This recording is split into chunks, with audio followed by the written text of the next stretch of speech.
Today I'm going to be fixing up the 27-year-old interior on my Holden Commodore. I'm going to be installing a new water temperature gauge, a new hazard light switch, and just some other bits that's going to make it look a bit nicer. So here's what I've got. I've got the surround, and I've made a custom plate that has this water temperature gauge and this switch for a light bar. And as you can see, I've just run some plastic around the edge to stop you from getting cut. And then I've got a brand new hazard light switch. The old one broke, and I got this from a wrecker for about $20. And then I had to order this from eBay, which is the interior light cover, which was missing when I bought the car. So that's what we'll be replacing today. But first we're going to start off by washing it, because as you can see, with a bit of recent rain, it's been absolutely covered in mud.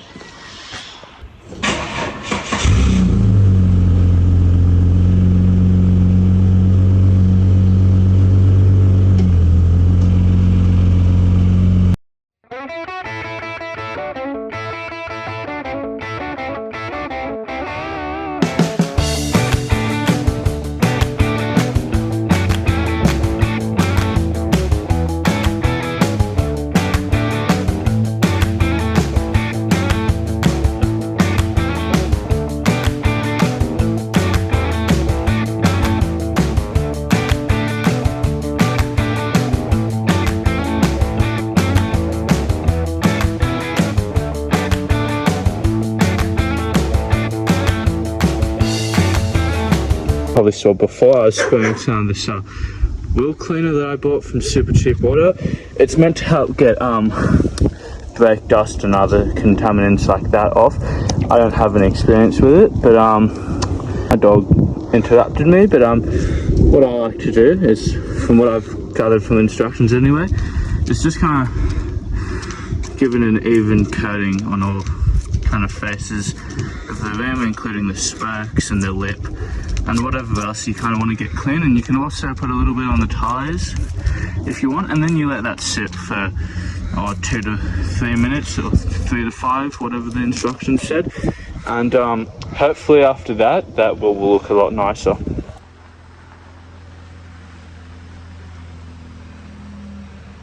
Now we're ready to work on the car, but first things first is you always want to disconnect the negative terminal on the battery, especially when working with things like switches and things that will connect to electricity.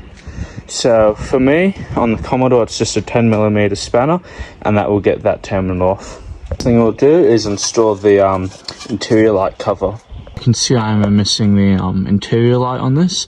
I also have a set of LED globes coming for this, but I'll add that in at the end of the video as they're not in the mail yet. You can see that quite simply just goes in there and just clips on, and now that looks a lot nicer than before. I'm going to be installing the new hazard light switch. As you can see, the button has popped off of this one, and it doesn't work very well anymore.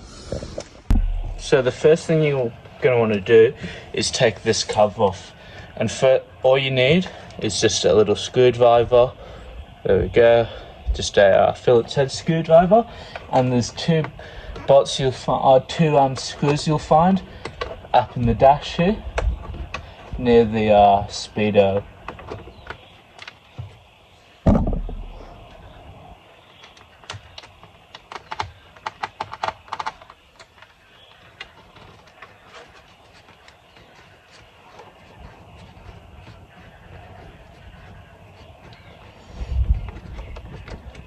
And now I've got those screws off, it's as simple as popping this trim back.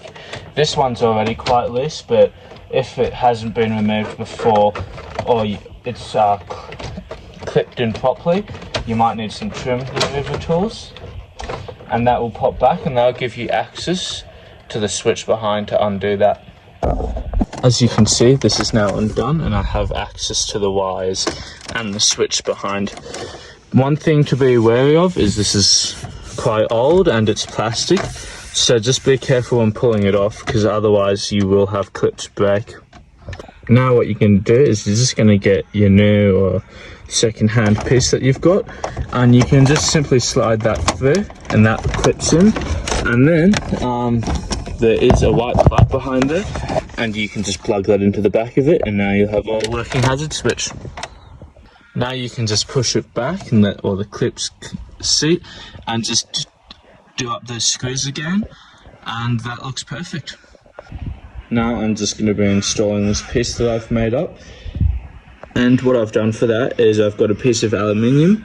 I've bent it at 90 degrees to put a lip behind this so it has something to mount to, and I've used a hole saw to drill a hole for the gauge, and I've been able to punch a hole through for the switch as well.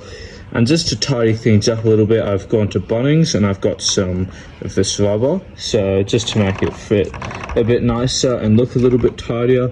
And I've also just cut that mat so it works, and that looks quite nice, I reckon.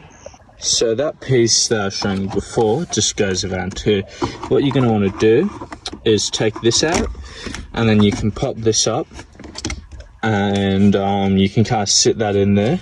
Do it up with a couple of screws, pop this panel back, and that will look good. I've also already got all the wiring, so that's the one for my light bar switch, and this is the one for my gauge. So that's all done, I've just got to plug it in. All you need to do is just pop this off.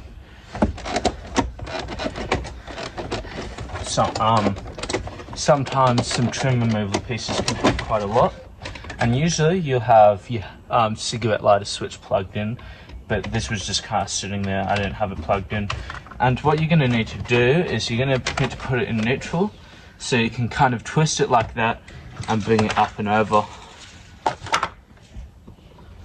Now I can grab my piece here that goes around the center console here, and what you're going to need to do is you're going to need to plug in this switch here, which goes to this light. I'm assuming it's for the some sort of safety system or security system. I'm not too sure what it does there.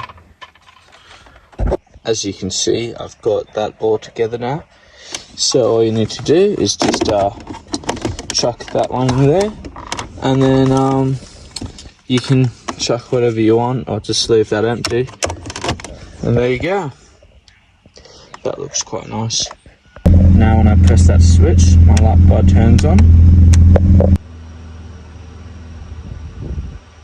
It's Monday now, and I finally got these, they're just LED lights for the headliner, or the roof lights. They're just from some company called commodore. I bought them off of eBay for like 15-20 bucks, something like that.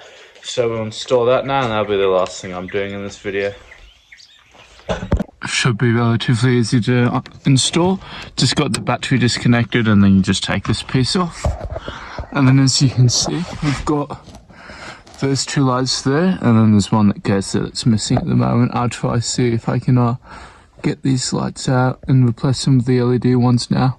It's taken a lot longer than I was hoping it would, but I've got them working. When you open the door, that back one comes on, and you close it, and then you got that one and that one there. They're a bit fiddly. There you go. So now all of those work, so that's good. I'm happy with that. As you can now see, the Commodore's looking pretty good. It's been washed, got matching wheels on it, and all those little interior pieces have been done, and I'm really happy with how they turned out. Thanks for watching my video, guys. Hopefully you enjoyed it. I'm really happy with how all the things I did turned out. If you have any recommendations, let me know. This is my second ever YouTube video, so I'm sure I can improve on a lot. But I don't know, like and subscribe. Thank you.